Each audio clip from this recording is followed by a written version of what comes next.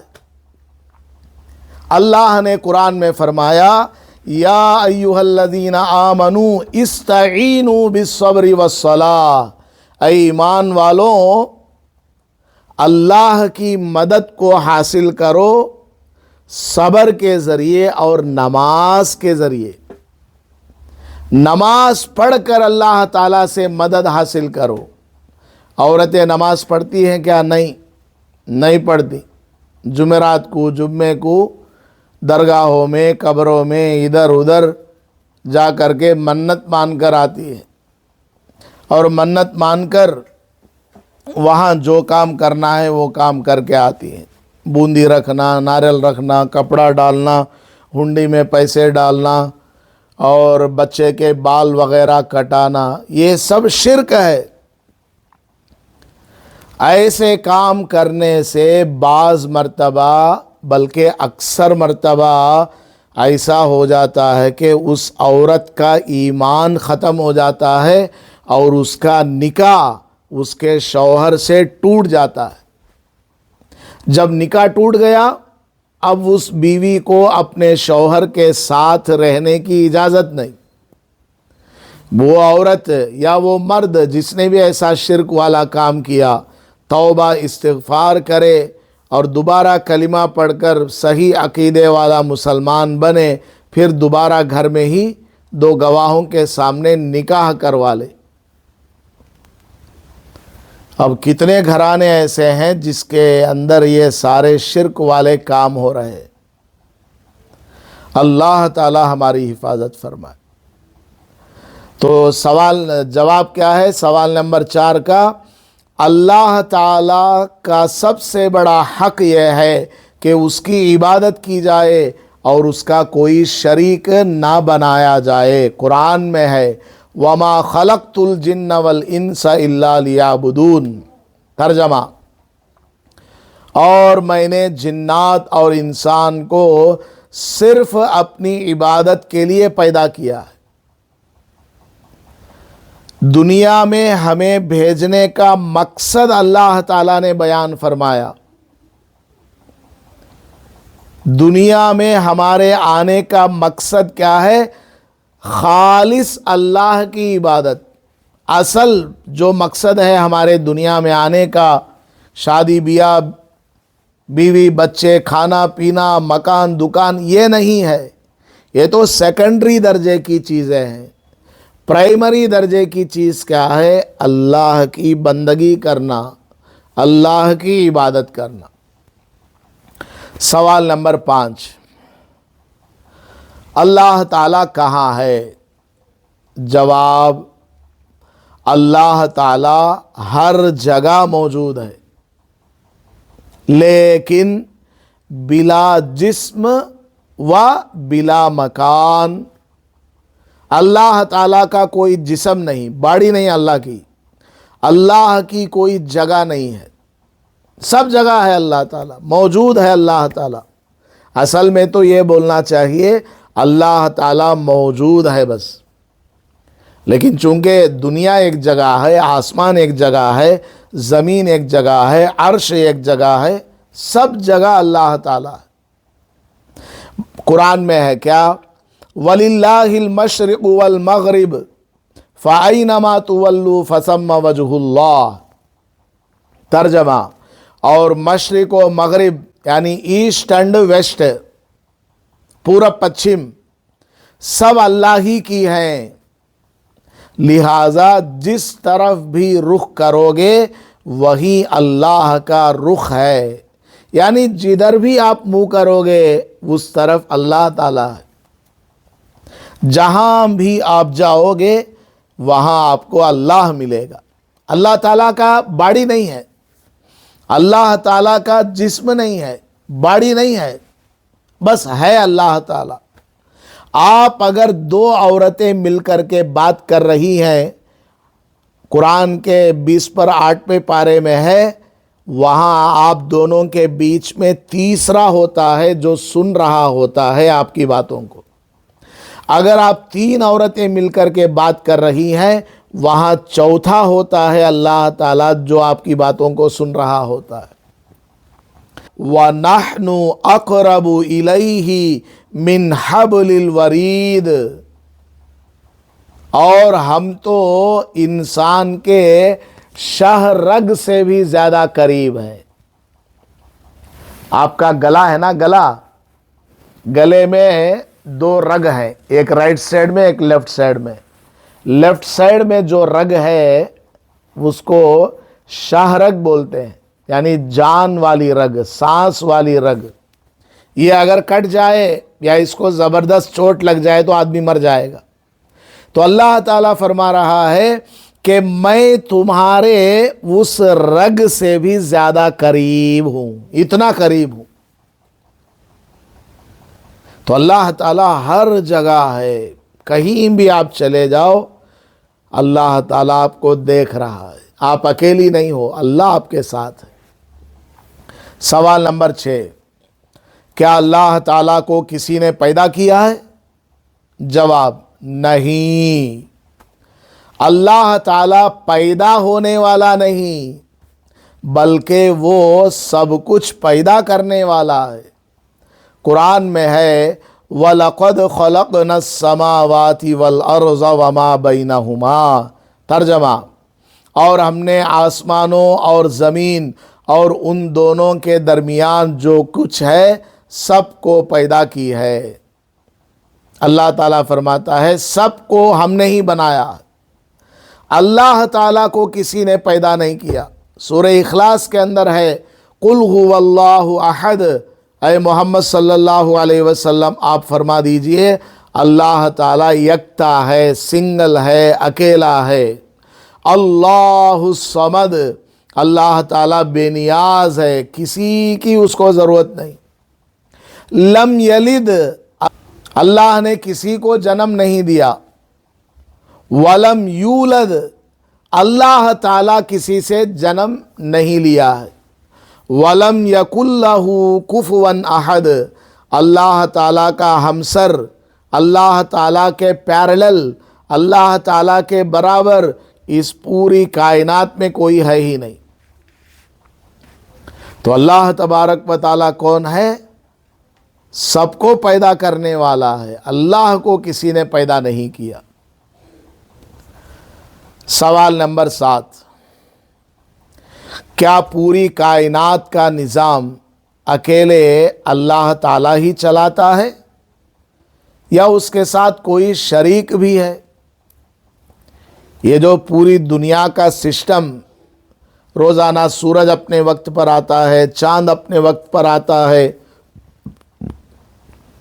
بادل وقت پر بارش برساتے ہیں، یہ جو ساری دنیا کا سسٹم چل رہا ہے، ہمارے ہاتھ پیر کام کر رہے ہیں، میری زبان کام کر رہی ہے، میں بول رہا ہوں اور آپ سن رہی ہیں، یہ ساری دنیا کا سسٹم چلانے والا کون ہے؟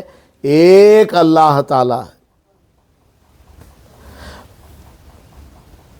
اگر کوئی شریک ہوتا تو زمین و آسمان میں فساد برپا ہوتا، یعنی اس دنیا کے سسٹم کو، دنیا کے نظام کو چلانے میں اللہ تعالیٰ کا کوئی شریک ہوتا، کوئی پارٹنر ہوتا تو پھر دنیا کے اندر فساد ہو جاتا۔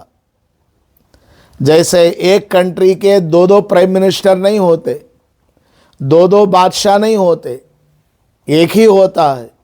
اگر 2 ہوں گے تو پھر ایک کوئی فیصلہ سنائے گا، دوسرا کوئی فیصلہ کرے گا۔ اسی کو قرآن میں اللہ نے فرمایا لَوْ كَانَ فِيهِمَا آلِهَةٌ إِلَّا اللَّهُ لَفَسَدَتَا، ترجمہ، اگر ان دونوں یعنی زمین و آسمان میں اللہ کے سوا کوئی معبود ہوتا تو وہ دونوں تباہ ہو جاتے۔ دنیا کا نظام نہیں چل سکتا. ایک شہر میں ایک ایم ایل اے, ایک ایریا میں ایک ایم ایل اے. اگر ایک ہی ایریا میں ایک ہی کرسی پر دو ہوں گے اور دونوں برابر کے ہوں گے تو پھر دنیا کے اندر فساد ہو جائے گا. تو ساری کائنات کو چلانے والا, پیدا کرنے والا بس ایک اللہ تعالیٰ. سوال نمبر 8. یہ سب عقیدے ہیں, آپ کو سمجھنا ہے, سیکھنا ہے, اپنے بچوں اور بچیوں کو سکھانا ہے. کیا اللہ تعالیٰ ہمیشہ سے ہے؟ جواب جی ہاں, اللہ تعالیٰ ہمیشہ سے ہے. قرآن میں ہے هو الاول والآخر. ترجمہ وہی اول اور وہی آخر ہے. اللہ تعالیٰ ہی ہمیشہ سے ہے اور ہمیشہ رہنے والا ہے. اللہ تعالیٰ کا کوئی سٹارٹنگ پوائنٹ نہیں. جتنا پیچھے آپ جائیں, 1000 سال, 10,000 سال, لاکھ سال, کروڑ سال, 10 کروڑ, ملین, بلین, ٹریلین, کوارڈرالین, پینٹالین, ہیکسالین, جتنا بھی آپ پیچھے چلی جاؤ اس سے بھی پیچھے اللہ تعالیٰ ہے. کب سے ہے نہیں معلوم, کب کا سوال ہی پیدا نہیں ہوتا. اللہ تعالیٰ بس ہمیشہ سے ہے, اس کی ابتدا بھی نہیں اور ہمیشہ اللہ تعالیٰ رہے گا.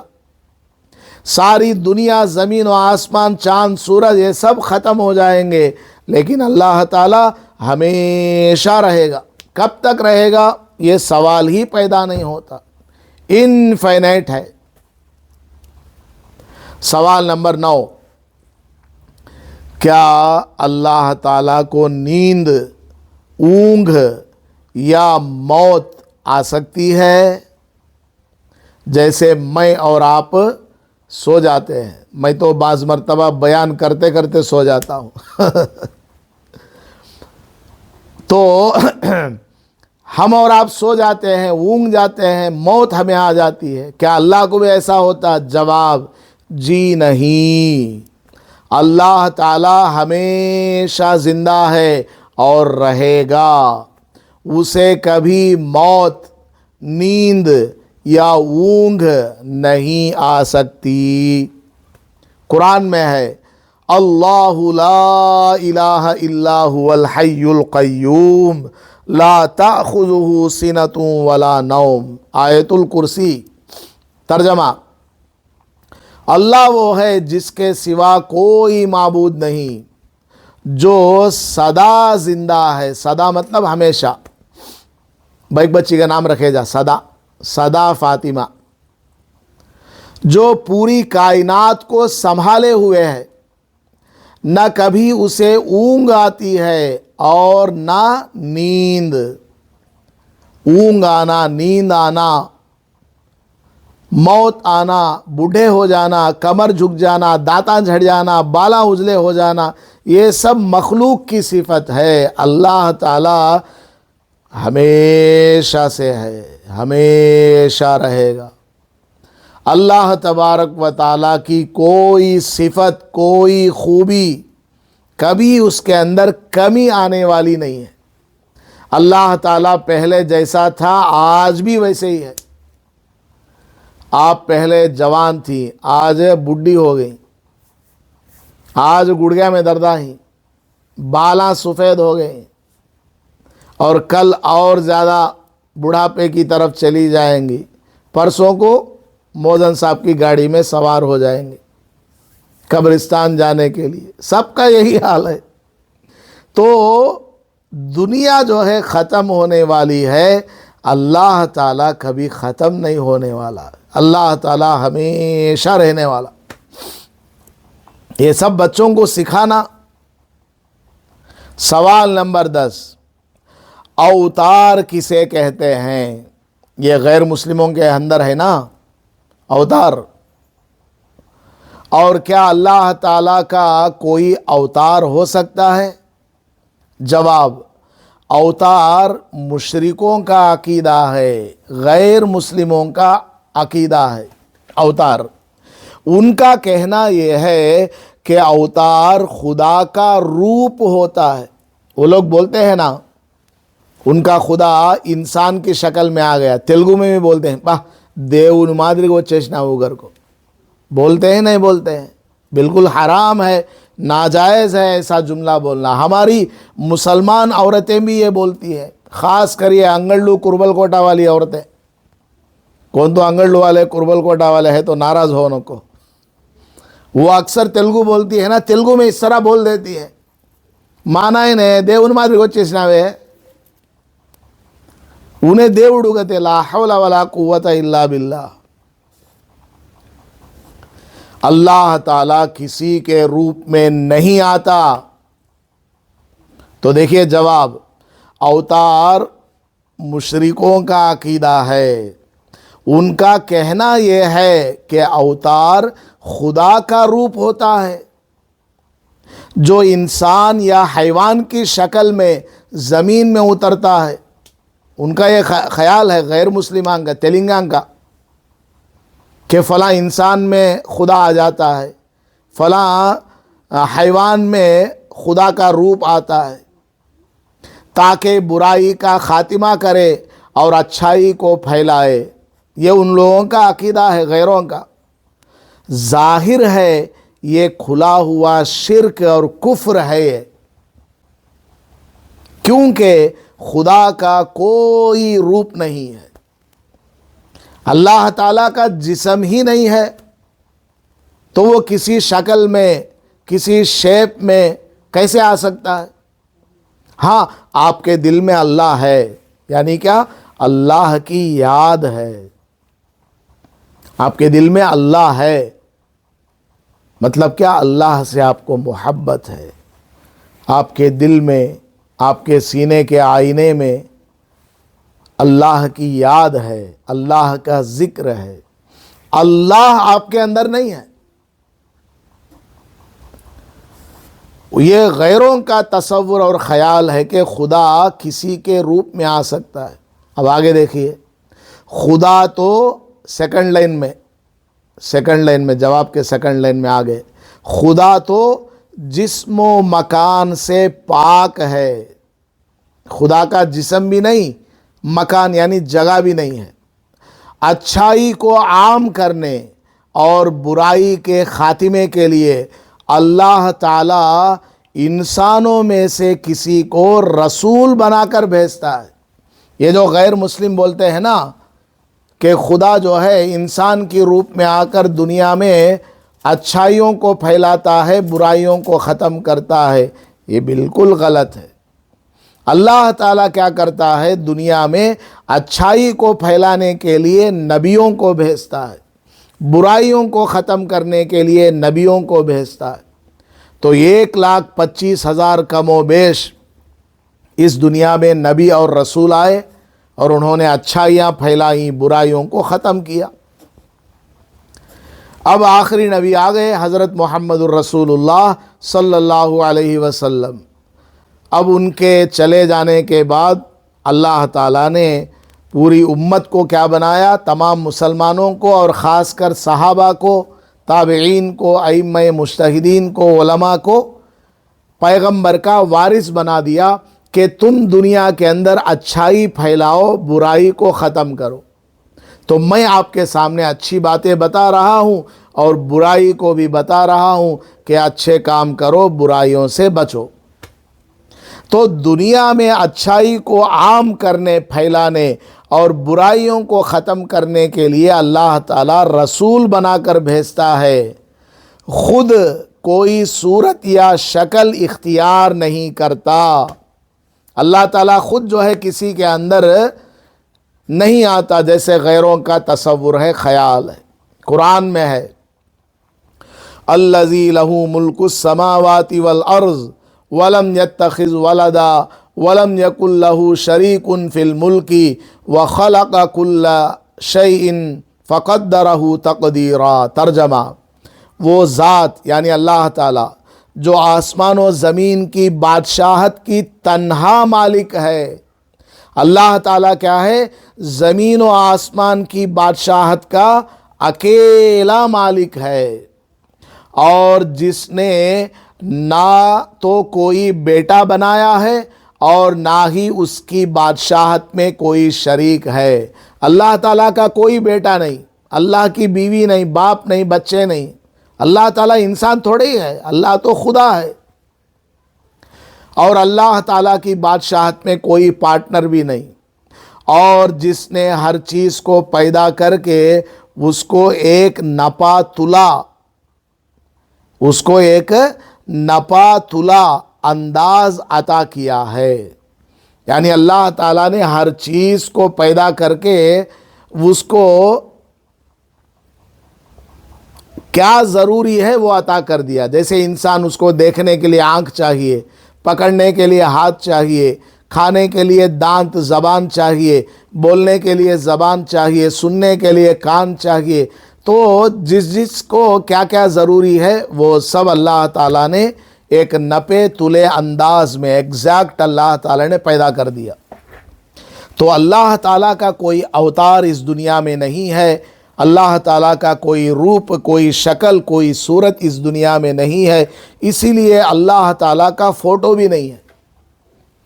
اللہ تبارک و تعالیٰ فوٹو اس وقت ہوتا جب کہ اللہ کی کوئی شکل صورت ہوتی۔ اللہ تعالیٰ تو بے شکل ہے، بے مثل ہے، اللہ جیسا کوئی ہے ہی نہیں، کوئی اس کی شکل بنا ہی نہیں سکتا۔